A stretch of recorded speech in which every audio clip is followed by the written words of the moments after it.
Arbuste fruitier, la pépinière en faveur de la biodiversité. Salut les permapotes, j'espère que vous allez bien. Je me trouve à Kettelbruck, aux Pays-Bas, à côté de la frontière allemande. Je suis à côté du jardin-forêt de Wouter. Il a commencé à planter il y a une petite dizaine d'années, à partir de terrains comme celui-ci. Voici le résultat.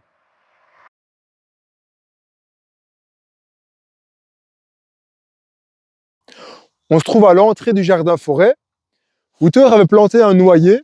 Donc là, on peut voir voilà, la taille qu'il fait comparé à moi. Il se trouve tout seul, il y a juste un petit peu des orties, etc. à son pied. On va aller voir un noyer qui a été planté en même temps, qui se trouve avec d'autres arbres, donc des arbres auxiliaires et des compagnons comme des ronces, etc. On est toujours à l'entrée du jardin-forêt de Wouter. Et voici le noyer du même âge avec le Rubus phonicolasus, donc mûri du Japon. Il y a quelques aéphies comme du saule. Voilà, ou un noisetier également juste à côté. Donc un saule qui a été coupé pour laisser un petit peu rentrer la lumière pour pas qu'il vienne trop gêner le noyer. Et on peut voir la différence de hauteur. Un arbre qui a été planté à proximité, donc même condition, même situation, avec des compagnons et sans compagnons. C'est très important pour Wouter de rester sur les chemins pour conserver le sol, parce qu'à force de piétiner, on peut le voir, en fait, il y a beaucoup de boue, etc. Et là, en fait, ici, il y a moins de vie. On peut seulement aller dans les bosquets au moment de la récolte. Un point très important pour Wouter, c'est la biodiversité et le non-agir. Il laisse toutes les hautes herbes, les plantes spontanées, etc. pousser. On peut le voir ici, en fait, sur les arbres. Là, ce sont des sureaux. Donc là, on peut voir les hautes herbes qui étaient sur les sureaux. Et il ne taille pas ses fruitiers. Donc là, ça peut poser certaines questions. Moi, j'aurais tendance à tailler, mais voilà, ici, c'est son choix. Et il ne taille pas ses fruitiers. Dans son design, il y a différentes parties. Il y a des parties qui sont un peu plus droites pour faciliter la récolte et des parties un peu plus organiques où là, en fait, il y a des parties qui sont plus ombragées pour certains types de plantes. Il y a des parties qui sont aussi beaucoup plus lumineuses parce qu'il y a des plantes qui préfèrent être en plein soleil. Vu qu'on se trouve très proche de la nappe phréatique, Wouter a créé son design aussi pour avoir différents lieux. Donc déjà, il a surélevé aussi certaines parties de sol pour avoir plus de profondeur. Chaque 10 cm compte pour les arbres et son système racinaire. Donc là, ce qui a permis de cultiver des arbres qui n'auraient pas pu si il était sur un niveau normal. Il a aussi créé une mare pour avoir plus de biodiversité et canaliser peut-être aussi un petit peu l'eau. Et là, on se trouve dans une zone aussi qui est plus ouverte. Donc là, où on peut cultiver par exemple de l'argusier, on peut le voir autour. Derrière, il y a aussi du bambou, qui est une plante dite invasive. Donc c'est un bambou traçant, mais il récupère les jeunes pousses, ce qui permet en même temps de le contenir, mais on peut consommer ces jeunes pousses. Et en fait, Wouter travaille avec un chef étoilé, et c'est ce chef étoilé qui travaille en fait généralement les produits de son jardin-forêt. Nous voici devant un aziminier. Donc là, je parlais tout à l'heure en fait de la nappe phréatique qui se trouvait très proche de nous. Donc elle peut se trouver, surtout en ce moment, il y a beaucoup plus, à 30-40 cm juste en dessous du niveau du sol.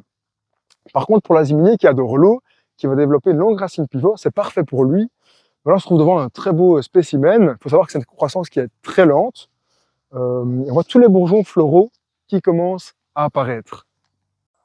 On peut voir les différentes strates. Il n'a pas encore planté beaucoup de plantes vivaces, mais là on est devant une baie de mai, donc là qui fleurit déjà maintenant, donc qui peut fournir une partie de la nourriture pour les bourdons, les abeilles, etc. maintenant. Juste au-dessus de la baie de mai, on a un pluot, donc un hybride abricotier prunier. Et derrière, en fait, on peut voir des plus grands arbres qui protègent également du sud-ouest les vents dominants, qui sont les plus fréquents. Et on va rentrer dans la partie un peu plus ombragée, un peu plus dense. Avant de rentrer dans la partie un peu plus dense, un peu plus ombragée du jardin-forêt, on est devant un Poncirus, donc c'est un agrume qui est très rustique, un des seuls où le sol a feuillage caduc. On peut s'en servir pour faire des porte-greffes, enfin comme porte-greffes pour des variétés qui sont déjà rustiques de base. Le citron n'est pas très bon à manger, il est très amer, on peut le cuire, voire récolter le zeste. Mais il est aussi très épineux, donc dans certaines haies, etc., en haies défensives, ça pourrait être intéressant. On rentre dans la partie plus ombragée du jardin-forêt, avec des espèces qui tolèrent aussi plus l'ombre ou qui ont besoin d'ombre. On part sur un chalef de Hebing, donc lui qui a un feuillage persistant, Il fleurit de septembre à novembre, donc c'est un moment qui est tout à fait décalé. Et on peut récolter la baie fin d'hiver, début du printemps, mais il lui faut une pollinisation croisée. Donc là, il n'y a pas de fruits, donc je pense qu'ici, il n'y a pas de deuxième variété à proximité pour la pollinisation. On se trouve devant un saule, donc lui, il grandit très vite, mais vit pendant moins longtemps. Et juste à côté, on peut voir un pin pignon coréen qui lui grandit très lentement, mais qui peut vivre pendant plus de 1000 ans. Donc là, les récoltes vont se faire après, des fois, peut-être plus de 10 ans ou plus de 20 ans. Donc c'est aussi des plantations pour l'avenir. Et on peut voir au pied du saule une akébie qui pousse. Donc c'est très très vigoureux. C'est une plante volubile au feuillage persistant à semi-persistant. Donc elle a encore des feuilles de l'année passée. Et là, on voit toutes les jeunes feuilles qui commencent à apparaître. Et en fait, tout ce qui est vert, c'est l'akébie. Donc là, elle est déjà très très haut dans l'arbre. Et elle peut pousser sans problème à la mi-ombre ou à l'ombre. Elle cherche le soleil en grimpant dans un arbre. Il y a aussi des plantes qui nécessitent de l'ombre, comme l'ail des ours, qui est plus une plante couvre-sol. Donc là, c'est des petites bulbes qui vont apparaître ici en surface, fin d'hiver, début du printemps également. Juste en face, on peut voir un Cephalotaxus. Donc c'est une plante aussi qui peut pousser en sous-bois. Donc il faut aussi des petits fruits comestibles, donc qui ressemblent aussi un peu à un résineux, qu'on peut voir juste ici. Et donc là, l'akébie qui nécessite aussi, tout comme le pin coréen, une pollinisation croisée. C'est pour ça qu'on peut voir ici un pin juste ici et un pin juste là, une akébie au pied de cet arbre-ci et juste là. Parce que si on met un seul pied, on n'aura pas de fruits. Une fois que la plante auxiliaire est trop grande, Wouter a une technique bien particulière pour pouvoir la démonter. Donc à la place de grimper dans l'arbre, de couper en fait chaque branche et d'éviter en fait aussi de casser les plantations qui se trouvent à proximité, il va cercler l'arbre, donc mettre un cercle en métal ici pour plus que le cambium, enfin la vie dans le cambium circule. Donc là en fait il est complètement mort suite à cette technique-là. Et en fait ici le résultat que Wouter espère, c'est que en fait les branches au fil du temps, elles vont un petit peu voilà, se dégrader. Déjà le bois sera beaucoup plus léger. Donc quand les futures branches vont se démonter, elles seront beaucoup plus légères. Et en fait ici quand l'arbre va tomber, il espère aussi que les autres arbres ont bien poussé et qu'ils soient assez vigoureux pour pouvoir subir un éventuel choc de l'arbre qui est mort.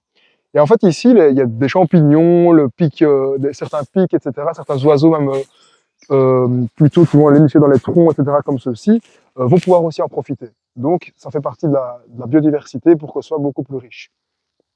Et donc là, on peut voir aussi derrière un noyer qui a profité, en fait, justement, parce qu'on ne va pas planter un noyau directement en plein soleil, il pousse plutôt, quand il est jeune, en sous-bois, donc à la mi-ombre. Et en fait, ici, il va aller chercher le soleil et créer cette canopée en grandissant. Et donc là, en fait, ici, cet arbre avait joué ce rôle d'ombrager le noyer. Il a joué son rôle, et donc là, pour ça qu'on peut le faire disparaître, pour laisser place au noyer qui va faire partie de la canopée. C'est grâce à Semisto et sa formation concepteur en jardin-forêt qu'on se trouve à Kettlebrook. Je suis avec Michael, l'initiateur du projet Semisto. Peux-tu nous présenter la zone où on se trouve?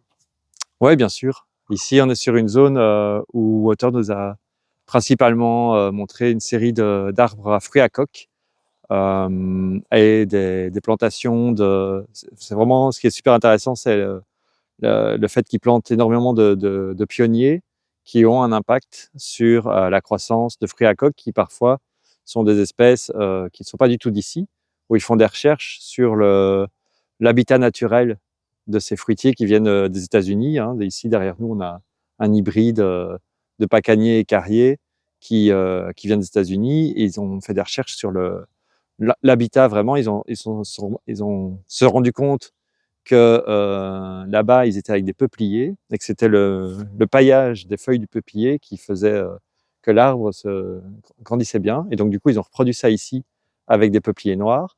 Et depuis lors, l'arbre a une croissance beaucoup plus importante, alors qu'au début, il poussait d'1 centimètre par an. Et donc, depuis le début de la visite dans cette petite partie-ci, On a vu toute une série d'arbres à fruits à coque et les relations avec les arbres indigènes ici qui leur permettent d'assurer une croissance et une fructification intéressante. Et alors en plus de ça, on arrive ici près de la zone des castors et on a derrière nous toute une série de saules qui sont venus spontanément et toute une zone qui a été réhumidifiée par le travail des castors. Et donc ça aussi, c'est un aspect super intéressant du lieu. Ici, on est vraiment dans un coin du jardin-forêt, de la forêt comestible, où derrière nous, on retrouve le lodge, l'habitat du castor, qui sont arrivés ici il y a quelques années, tout seuls. Devant, devant nous, on a aussi encore des bambous. Et il y a un travail énorme qui est fait pour préserver vraiment la biodiversité ici sur le lieu. Et du coup, notamment, il est hors de question d'avoir de l'élevage, des poules ou n'importe quel autre petit animal qui serait domestiqué. Parce que ce qui est très important pour eux, c'est que la nature fasse le job tout seul. Et qu'on ne vienne pas apporter des animaux qui ont besoin de nous, hein, qui vont avoir besoin de clôture, qui vont avoir besoin d'intrants, de nourriture en plus, et qui du coup vont aussi fertiliser le sol avec de la nourriture qui viendra d'ailleurs. Et donc pour Water, c'est essentiel que le travail des champignons et des mycorhizes se fasse, et pour ça, il doit vraiment y avoir aucun intrant, et donc aucun intrant, ça veut aussi dire aucun autre animal, et aussi la pression humaine la plus limitée possible, et donc il nous demande énormément de rester dans les chemins, de faire attention et tout. C'est vraiment super important, mais on voit le résultat après 10 ans ici, c'est juste incroyable. Donc ici, pendant les 2 journées qu'on a passées avec Water, on a aussi pas mal parlé de l'aspect exotique et indigène. Donc on a les plantes indigènes qui sont des plantes d'ici, du terrain, de nos régions, et les plantes exotiques qui sont importées a priori principalement, on va dire, par l'homme. Et donc il y a tout un aspect même culturel plutôt, à savoir est-ce qu'une plante est exotique, est-ce qu'une plante est indigène, puisqu'en fait, c'est très dépendant de ce qu'on estime indigène. Un pommier, c'est pas du tout une plante indigène de chez nous, ça vient d'Asie. Il y a énormément en fait d'arbres fruitiers qui viennent d'Asie, parce que chez nous ici, en Europe, et à l'ère glaciaire, etc., c'était la toundra, où c'était de la glace, et en fait il y avait quasi rien. Et puis après les plantes se sont déplacées petit à petit, mais on avait une variété comestible vraiment très faible en Europe. Et donc en fait on a tous des bassins dans le monde de plantes qui sont utilisés pour vraiment toutes les plantes qui ont été déplacées par les humains et par les animaux ailleurs. Et aujourd'hui, en fait, ici, ils ont planté énormément de plantes qu'on considère exotiques, qui viennent d'Asie, d'Amérique du Nord, etc. Et qui, en fait, après recherche, il y a pas mal d'universités ici qui font des recherches, et notamment sur la biodiversité. Ils se rendent compte que par rapport aux zones naturelles, il y a une réserve ici naturelle tout près. En fait, on a une diversité, après juste même pas 10 ans, on a une diversité encore beaucoup plus forte et que dans la zone naturelle, en fait, que dans la réserve naturelle, avec un nombre d'espèces plus important, un nombre d'individus plus important, sur toute une série d'espèces qui sont les espèces qui sont en général étudiées en termes de biodiversité.